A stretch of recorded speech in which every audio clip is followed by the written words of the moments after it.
लीला और सरस्वती का आकाश में विमान पर स्थित हो युद्ध का दृश्य देखना। श्री वशिष्ठ जी कहते हैं, रघुनंदन, तदंतर आकाश में स्थित हुई सरस्वती देवी सहित लीला ने भूतल पर पतिदेव के द्वारा सुरक्षित सैन्य बल से संपन्न राष्ट्रमंडल में आमने सामने दो सेनाएं देखी, जो एक दूसरे के प्रति क्षोभ से भरी हुई थी। दोनों ही मतवाली दिखाई देती थी। दोनों महान आयोजन में संलग्न एवं घनी थी। उनमें उभय पक्षों के दो राजा विद्यमान थे। दोनों सेनाएं युद्ध के लिए सुसज्जित थी तथा प्रज्वलित अग्नि के समान अद्भुत दिखाई देती थी। पहले कौन प्रहार अथवा अस्त्र शस्त्रों की वर्षा करता है, यह देखने के लिए क्षुब्ध हुए असंख्य नेत्र उन्हें एकटक दृष्टि से देख रहे थे। ऊपर उठी हुई चमचमाती तलवारों की धारें ही मानो धारावाहिक वृष्टि थी, जिसे दोनों सेनाओं के सैनिक अपने अंगों पर वहन करते थे। फरसे, भाले, भिंदीपाद, रिष्टि और मुदगर आदि अस्त्र शस्त्र वहां चमक रहे थे, जिन्हें रोकना असंभव था। ऐसी उन दोनों विशाल सेनाओं के तुमुल नाद से लोगों को आपस की बातचीत तक नहीं सुनाई देती थी। राजा की आज्ञा के बिना कोई पहले प्रहार न कर बैठे, इस आशंका से बहुत देर तक दोनों सेनाओं में रणदुंदुभी न बज सकी। अपने अपने स्थान में श्रेणीबद्ध होकर खड़े हुए सैनिक ही जिनके अंग थे, उन संपूर्ण टुकड़ियों से भरी पूरी होने के कारण वे दोनों सेनाएं मंथर गति से आगे बढ़ रही थी। उनमें असंख्य सैनिक अपने प्राण रूपी सर्वस्व को लुटा देने के लिए उद्यत थे। सभी धनुर्धर वीर कान तक खींचे गए बाण समूहों की धारावाहिक वृष्टि करने के लिए उत्सुक थे। प्रहार करने के आदेश की प्रतीक्षा में अगणित योद्धा वहां निश्चल खड़े थे।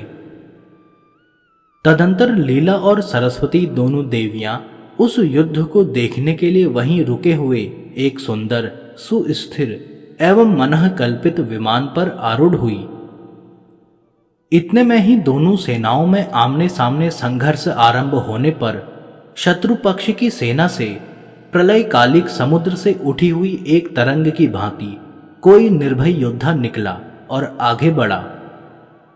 वह प्रहार करना ही चाहता था कि लीला के पति ने, जो पूर्व जन्म में पद्म था और वर्तमान में विदुरथ के नाम से विख्यात था, उसके आक्रमण को सहने में असमर्थ होकर पर्वत के शिखर पर गिराई हुई शिला की भांति उस विपक्षी योद्धा की छाती पर मुदगर का प्रहार किया।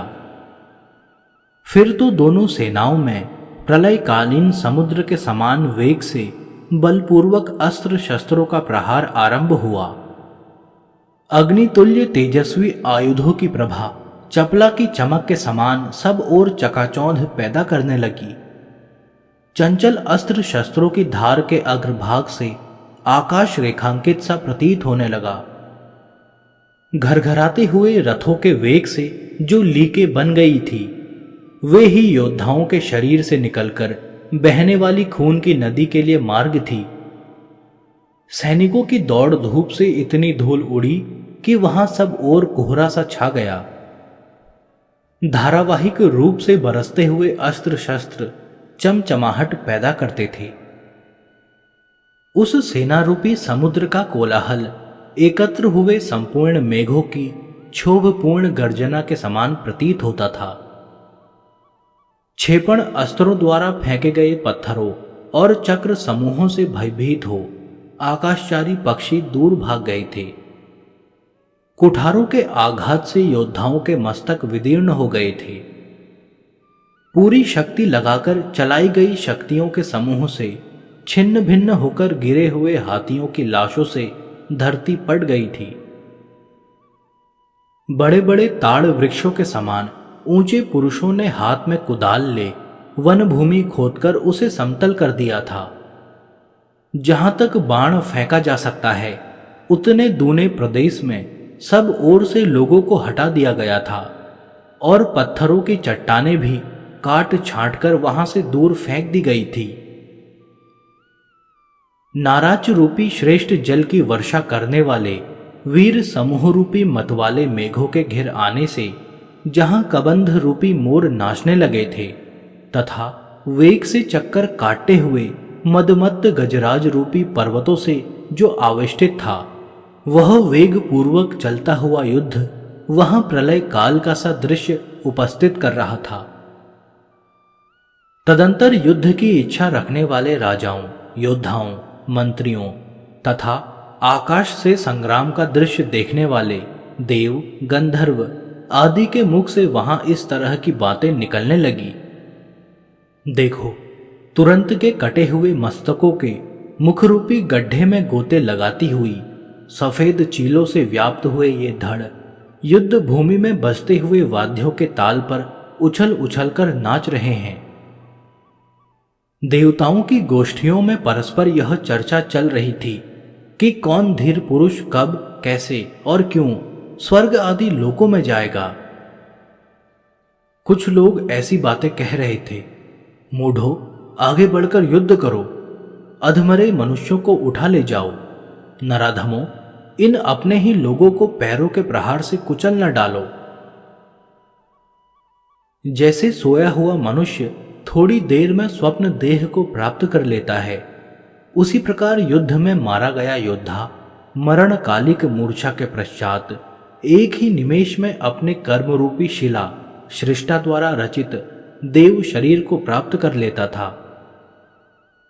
उस युद्ध स्थल में परस्पर छेदन भेदन के लिए उठे हुए हस्त समूहों से भुशुंडी, शक्ति, शूल, खड्ग, मूसल और प्रास नामक अस्त्र शस्त्रों की वर्षा हो रही थी। परस्पर चलाए गए युद्ध हेतुक अस्त्र शस्त्र आपस में टकराकर चूर चूर हो जाते थे। उन भयंकर आयुधों के चूर्ण से हुआ वह संग्राम रूपी समुद्र बालू का राशि से परिपूर्ण सा जान पड़ता था। कटकर गिरे हुए छत्र उस रण सिंधु में उठती हुई तरंग के समान प्रतीत होते थे। युद्ध में थका हुआ कोई सैनिक अपने दूसरे साथी से कह रहा था, मित्र, संग्राम में थक जाने के कारण मेरी ही तरह तुम्हारी भी लड़ने की इच्छा शांत हो गई है, अतः मैं एक अच्छी बात बता रहा हूं, सुनो। जलती हुई आग के समान उज्जवल बाण जब तक हम लोगों के अंगों के टुकड़े टुकड़े नहीं कर डालते, तभी तक हमारे लिए निकल भागने का अवसर है। इसलिए आओ, हम लोग शीघ्र ही यहां से भाग चलें, क्योंकि यह जो चौथा पहर बीत रहा है, यमराज का ही दिन है। अतः इस समय यहां रहने से प्राणों की रक्षा असंभव हो जाएगी। रघुनंदन, तदंतर वह समर सागर उद्यत तांडव नृत्य करने वाले उन्मत्त के समान प्रतीत होने लगा। उड़ जाने के लिए उद्यत हुए अश्व ही उसमें उत्ताल तरंग के समान जान पड़ते थे। बाण रूपी जल की धारा से घनीभूत हुए सैन्य रूपी मेघों ने वहां के भूतल और आकाश को आच्छादित करके एक सा कर दिया था। दोनों विशाल सेना रूपी महासागरों की क्षोभ जनित टक्कर से वहां लोगों में भाग दौड़ मच गई। जैसे समुद्र के गर्भ में स्थित पर्वत जलीय सर्पों से व्याप्त होता है, उसी प्रकार एक दूसरे दल का दलन करने में लगे हुए और प्रलय काल में उठे हुए से अस्त्र शस्त्रों द्वारा वह युद्ध भूमि व्याप्त हो रही थी। शूल, खड्ग, चक्र, बाण, शक्ति, गदा, भुशुंडी और प्रास आदि सैकड़ों चमकीले आयुध परस्पर टकराते, काटते और अद्भुत ध्वनि उत्पन्न करते हुए दसों दिशाओं में घूम घूम कर प्रलयकालीन प्रचंड वायु के झोंके से टूटकर आकाश में चक्कर काटते हुए वृक्ष आदि पदार्थों की लीला धारण करते थे।